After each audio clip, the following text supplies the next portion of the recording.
Hello guys, मेरा नाम जुनैद है और आज के वीडियो में आपका स्वागत है। इस वीडियो में हम बात करेंगे कि अगर आप फ्रेशर हैं और आपको थोड़ी सी परेशानी हो रही जॉब वगैरह ढूंढने में, तो आप किस तरीके से ऐसे छोटा मोटा कोई रेफरेंस ढूंढ कर प्राइवेट जॉब ले सकते हैं, चाहे वो HDFC हो या फिर कोई अदर चीज़ें हों। ठीक है, पूरा वीडियो देखिएगा, थोड़ी सी बारीकी और थोड़े से टिप्स बताने की कोशिश करूंगा। पहली बार चैनल पर आए हैं, सब्सक्राइब कर लीजिए, फ्री में होता है।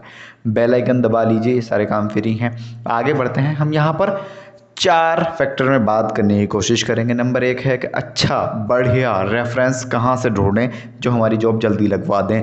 दूसरी सबसे इम्पोर्टेंट चीज़ है कि हम कौन सी जॉब लें, फ्रेशर हैं तो किस सेक्टर में जाएं, इसके बारे में बात करूंगा। तीसरा है यहाँ पे सैलरी।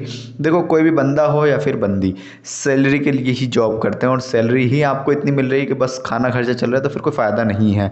चीज़ें बताऊंगा कितनी सैलरी आपको कम से कम लेनी चाहिए एज ए फ्रेशर। और नंबर 4 है यहाँ पे लोकेशन। लोकेशन बहुत मैटर करती है। अगर आपकी लोकेशन ही बेकार है तो काम करने का तो मन करेगा ही नहीं, आने जाने में सारे पैसे हो जाएंगे खर्च, तो मतलब कुछ बनता नहीं है ऐसी जॉब का। ये 4 फैक्टर हैं, इन चारों फैक्टर पे बात करेंगे। सबसे पहले पहला फैक्टर क्या है, how to find a best reference. बढ़िया रेफरेंस हम कैसे ढूंढें जो हमारी जॉब जल्दी से लगवा दे और बस उसमें कोई ज़्यादा घोटालेबाजी ना हो, कोई पैसे पूसे लेने का सिस्टम ना हो, इसके बारे में बात करते हैं। तो गाइस, सबसे पहले आप जहां पर रहते हैं, जो भी आपकी लोकेशन है, दिल्ली, गुड़गांव, हरियाणा, पंजाब, राजस्थान, झारखंड, एक्सेट्रा एक्सेट्रा, आप उस मोहल्ले के अंदर जहाँ पर आप रहते हो देखिए कि कौन बंदा किस सेक्टर में जॉब कर रहा है या फिर काम कर रहा है। ठीक है, जॉब ज़रूरी नहीं है।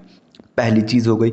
अगर आपको आपकी गली में, आपके मोहल्ले में, आपके उस कॉलोनी में कोई एक बंदा भी टकराता है जो जॉब कर रहा है, यहाँ पर मैटर नहीं करता है कि वो बैंक में कर रहा है या कहाँ कर रहा है, उससे पूछो कम से कम कि भैया आप क्या काम करते हो। आपके, क्योंकि हम उससे बोलते नहीं है, हमारा तो उनसे कभी वार्तालाप नहीं हुआ, तो अपना काम है, वार्तालाप कर लीजिए। ठीक है, वो आपके घर पर वैसे भी नहीं आएंगे, आपको ही जाना पड़ेगा। ये तो सिंपल चीज़ें हैं, इसमें कुछ ज़्यादा बताने की ज़रूरत नहीं है। ठीक है, उनसे जाके बात करिए, उनको बोलिए भैया मैंने ऐसे ऐसे करके कुछ किया है, मैंने BCom किया है, BSc फाइनल किया हूँ, या सर मैंने ऐसे किया है, या भैया मैंने ऐसे किया है। लड़की है तो भैया बोलो, या जो आपका मन करे आप कहिए। उसके बाद उनसे कहिए कि हमने इस बेसिस पे जॉब चाहिए। किस बेसिस पे जॉब चाहिए, आपने क्या किया है आपको पता है। मान लो आपने अकाउंटिंग की है, या फिर आपने डिज़ाइनिंग की है, आपने मार्केटिंग की है, सेल में कुछ आता है, या फिर आपको मैनेजिंग का काम आता है, या फिर आप CEO बनना चाहते हो किसी कंपनी के, तो आप उनसे कहिए कि भैया आप हमारा कहीं पे देख लीजिए। ठीक है, उसके बाद क्या है, सेकंड ऑप्शन, सेकंड फैक्टर है हमारे पास, best job for fresher. Fresher लोगों के लिए सबसे बढ़िया जॉब कौन सी है। तो गाइज, सबसे पहली चीज़ होती है थोड़ा सा एक्सपीरियंस।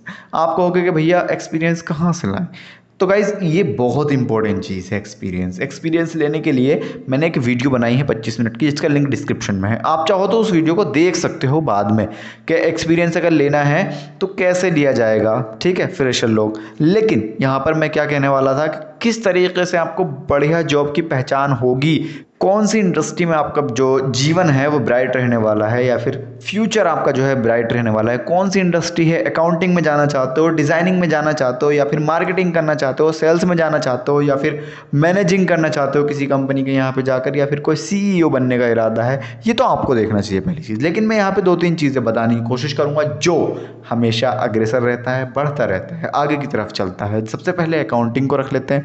अब दोस्तों, अगर कोई भी बंदा छोटी से छोटी कंपनी भी खोलेगा तो उसको चाहिए अकाउंटेंट, क्योंकि वो हिसाब करेगा या क्लाइंट से बात करेगा। तो अकाउंटेंट का जो काम है या अकाउंटिंग का जो वर्क है, ये हमेशा रहने वाला है, तो इसमें तो आप अव्वल नंबर पर रहेंगे। सेकेंड चीज़ है डिज़ाइनिंग। ठीक है, ये भी बहुत इंपॉर्टेंट चीज़ है डिज़ाइनिंग, क्योंकि जब आप किसी कंपनी में जाओगे तो वो कंपनी ऐसा तो नहीं कि कोई चीज़ बेचेगी नहीं, या फिर कंपनी किस चीज़ की, ये भी मैटर करता थोड़ा सा, है ना। तो वहाँ पर डिज़ाइनिंग का वर्क तो 100% होता है। किसी भी ब्रांड को ले लो, छोटी से छोटी ब्रांड को ले लो आप, उसमें डिज़ाइनिंग का वर्क 100% है। अगर मैं बात करूँ थम्स अप की, तो ये तो एक बहुत बड़ी ब्रांड हो गई, लेकिन अगर मैं बात करूँ इस वॉच की, तो इसके अंदर भी कहीं ना कहीं ब्रांडिंग ज़रूर दिखाई गई है। ठीक है, तो दोस्तों इस तरीके से डिज़ाइनिंग का भी बहुत ज़्यादा रोल है हर जगह पर, बैंक में भी है और अदर जगह पे भी। तो आप दूसरा, आपका जो ब्राइट फ्यूचर हो सकता है वो डिज़ाइनिंग में हो सकता है, और पहला अकाउंटिंग में हो सकता है। नंबर 3 है मार्केटिंग। अब गाइज, आप अगर खुद का कोई काम करना चाहते हो, आपको थोड़ी बहुत नॉलेज है किसी चीज़ की, तो आप मार्केटिंग कर लीजिए। कुछ दिन मार्केटिंग करिए, फिर अपना कारोबार ही करके बैठ लीजिए, नौकरी करने की ज़रूरत ही नहीं है। और अगर आप एक अच्छे मार्केटर हो तो आपको सैलरी जो मिलेगी उसकी कोई लिमिट नहीं है, ठीक है। 1-1 लाख रुपया तक ये चार्ज करते हैं मार्केटिंग करने वाले बंदे, ठीक है। CEO वीओ ये सब मजाक की बात है, ये अभी आपके बजट से बाहर है, ठीक है जी। उसके बाद यहाँ पर जो सबसे मेन इंपॉर्टेंट चीज़ आती है वो है सैलरी, कि भैया एज ए प्राइवेट हम कितनी सैलरी लें, हम फ्रेशर हैं तो कितनी सैलरी हमें लेनी चाहिए, इसके बारे में बात करेंगे। लेकिन इससे पहले एक छोटा सा मुद्दा दोस्तों, किसी भी जगह पर जब आप जाएंगे नौकरी करने के लिए तो आपसे वहाँ पर चीज़ें पूछी जाती हैं, इंटरव्यू पूछा जाता है। अगर आप HDFC में जा रहे हो तो इंटरव्यू तो होगा आपका, लेकिन वो हाई लेवल का नहीं होगा, नॉर्मल लेवल का होगा, ठीक है। अब अगर आपको इंटरव्यू देना है तो उसके लिए बहुत सारी वीडियोस मैंने यूट्यूब पर डाल के रखी हैं अपनी, तो वहाँ से आप क्वेश्चन आंसर सीख सकते हो किस तरीके से जवाब देना है। और भी बहुत सारे HDFC बैंक का इतिहास, और मैंने समझाया है कि कम्युनिकेशन स्किल क्या होती हैं बैंक के अंदर, क्या रोल है इसका। उन सारी वीडियोज़ के लिंक डिस्क्रिप्शन में है, आपको टाइम मिलेगा उन वीडियोज़ को ज़रूर देखिएगा, अपने दोस्तों के साथ ज़रूर शेयर करिएगा। दोस्तों बात करते हैं नंबर 3 की, जो सबसे इंपॉर्टेंट फैक्टर है वो है सैलरी। सैलरी कितनी होनी चाहिए एज ए फ्रेशर? तो भैया कम से कम सैलरी अगर आपको 12,000 रुपया मिल रही है तो आप काम पे लग जाइए। अगर 12 से कम मिल रही है तो मतलब नहीं है फिर तो कुछ भी, क्योंकि कम से कम 3,000 रुपये आपका रूम का रेंट जाएगा, 100 रुपये डेली का आपका खर्च हो जाएगा, तो 3,000 ये, 3 और 3 6,000 आपके ये खर्च में आएंगे। अगर आप सुट्टेबाजी करते हो तो भी आपके 100-200 तो वैसे ही उठ जाने हैं, ठीक है। तो कम से कम आपको कुछ बचेगा नहीं, लेकिन 12,000 में इतना है कि आपको कुछ बचेगा नहीं, लेकिन आपकी जो पॉकेट मनी है वो सेव कम से कम होती तो रहेगी। और दूसरी चीज़, आपको वहाँ से एक्सपीरियंस मिलता रहेगा, जो कि एक अच्छी बात भी है। तो कम से कम 12,000 रुपये होने चाहिए एज ए फ्रेशर। और अगर आपको कोई कंपनी 12,000 से कम दे रही है तो फिर ये कानून के दायरे में भी आ जाती हैं चीज़ें, ठीक है। गलत है, वो देंगी नहीं पहली बात तो। और एक चीज़ बता दूं आपको, वीडियो के बीच में इम्पोर्टेंट चीज़ है, बहुत ज़्यादा इम्पोर्टेंट है, सैलरी कभी भी कैश मत लो, अकाउंट में लो या फिर उसका चेक लो। क्लियर है? चेक लो या फिर अकाउंट में लो। कैश लोगे आपका कोई प्रूफ नहीं बन रहा है, ठीक है।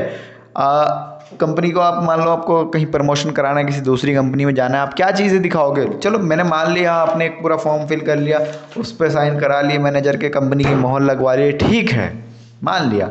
वो कहेंगे कि भैया हमें तो स्टेटमेंट दिखाओ, अपनी प्रूफ दिखाओ, पैसे दिखाओ कि आप वहाँ पे इतनी सैलरी ले रहे थे क्या। तो आप अगर आपके पास ये चीज़ होंगी तो आप दिखा सकते हो। ये फ्री में टिप्स दी है, इस वीडियो का हिस्सा नहीं था। अब बात करते हैं लोकेशन की। तो बिल्कुल दोस्तों, जब आपके मोहल्ले वाला बंदा ट्रेवल करके वहाँ तक जा सकता है तो आप भी जा सकते हो, पहली चीज़। अब बंदा कहता है कि नहीं सर, मोहल्ले वाले ने अपनी कंपनी में नहीं लगवाया, दूसरी कंपनी में लगवा दिया। तो गाइज़ इसका सिंपल सा तरीका है, कुछ दिन झेल लो जैसे तैसे करके। उसके बाद जब आपके पास एक्सपीरियंस भी होगा, आपके पास नॉलेजेस भी होंगी, आपके पास पैसा भी होगा, तो फिर आप किसी दूसरी कंपनी में जो है डाइवर्ट हो सकते हो। ठीक दोस्तों, मैंने यहाँ पर समझाने की कोशिश ये की है कि बिना किसी एग्जामिनेशन के आप एक छोटा सा रेफरेंस क्रिएट करके किस तरीके से HDFC बैंक में जॉब पा सकते हो। और ये HDFC बैंक का मुद्दा नहीं है, किसी भी बैंक में या फिर किसी भी कंपनी में अगर आपका कोई बंदा जानता हुआ है तो आप वहाँ पर जॉब कर सकते हो। और एक बात सुनो, जो बंदे इस वीडियो को देख रहे हो जो जॉब करते हैं, पहले से भैया अपने जानने वाले को अपनी कंपनी में मत लगवाना, किसी दूसरी कंपनी में लगवाना, नहीं तो बंदे फिर वो आपके ही खिलाफ हो जाएंगे, आपके खिलाफ बातें या जहर उगलना शुरू कर देंगे। ये मेरी आप बीती बात है, ठीक है। तो दोस्तों इस वीडियो में इतना ही। आई होप कुछ ना कुछ नई जानकारी सीखने के लिए मिली होगी। ऐसे ही अप्लाई करिए, सबसे इंपॉर्टेंट चीज़ें बता दी हैं इस वीडियो में। वीडियो अगर पसंद आया है थोड़ा सा भी तो लाइक कर दीजिए, अपने दोस्तों के साथ ज़रूर शेयर करिएगा, व्हाट्सअप वगैरह पर 5-10 लोगों को, बस ज़्यादा नहीं। उसी के साथ साथ चैनल पर पहली बार आए हैं, फ्रेशर हैं, इस वीडियो को पहली बार हमारे चैनल पर देख रहे हैं तो सब्सक्राइब करना बिल्कुल मत भूलिएगा। मेरा नाम जुनैद है, इंस्टाग्राम का लिंक डिस्क्रिप्शन में है, इधर नाम भी आ रहा है, सब्सक्राइब एंड फॉलो कर सकते हो। जय हिंद, खुदा हाफिज़।